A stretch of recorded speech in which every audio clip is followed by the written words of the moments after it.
One டேல எவ்வளோ பெரிய சப்ஜெக்டா இருந்தாலும் இந்த ஸ்ட்ராட்டஜியை பயன்படுத்தினா கண்டிப்பா நம்மளால படிக்க முடியும். Step 1 notes.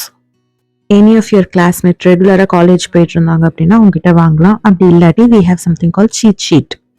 இப்போ டேட்டா ஸ்ட்ரக்சரோட சீட் ஷீட் இதில் இருக்கு. ஜஸ்ட் நம்மளுக்கு என்ன டாப்பிக்கோ அந்த டாபிக் போட்டு சீட் ஷீட் இல்லை சப்ஜெக்ட் போட்டு அதை கேட்டிங்கன்னா இட் வில் ஷோ. ஸோ அதில் வந்து பேசிக்காக என்ன இருக்கு என்ன சொல்றாங்கன்னு நம்ம பார்த்துக்கலாம். அப்படி இல்லாட்டி ChatGPT கிட்ட இது மாதிரி இந்த உங்க சப்ஜெக்ட்னு சொல்லிட்டு give me the key points related to this subject அப்படின்னு கேட்டிங்கன்னா கூட இட் வில் ஷோ. நெக்ஸ்ட் ரொம்ப important PYQ, previous year question paper. So அதை பேஸ் பண்ணி அனலைஸ் பண்ணலாம் நீங்க எதளவு கேட்குறாங்க அப்படின்னு சொல்லிட்டு.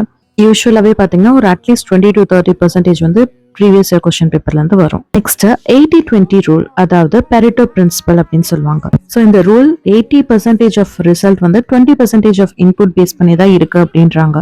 ஸோ இது வந்து நம்ம ஸ்மார்ட் ஸ்டடி அப்படின்னு சொல்லுவாங்க. அப்போ லிஸ்ட் ஆஃப் டாபிக்ஸ் என்னென்ன இருக்கு, அதில் ஹைலி வந்து எது வெயிட்டேஜ் இருக்கு எந்த டாபிக், அதுக்கப்புறம் ஃப்ரீக்வெண்ட்டாக எவ்வளோ கேட்டிருக்காங்க.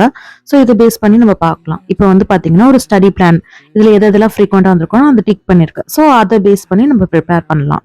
சப்போஸ் அந்த கொஸ்டின் ரொம்ப பிக்கா இருக்கு என்னால் படிக்க முடியல அப்படின்னீங்கன்னா நீங்க 2 மார்க்ஸ் கூட ரெஃபர் பண்ணி ஒரு 5 2 மார்க்ஸ் சேர்த்து எழுதுனீங்கன்னா ஒரு 10 கீ பாயிண்ட்ஸ் இருக்கும். அது கூட அதோட டெஃபினேஷன் டயக்ராம்னு போட்டீங்கன்னா you will get good marks. All the best for your exams. Thanks for watching.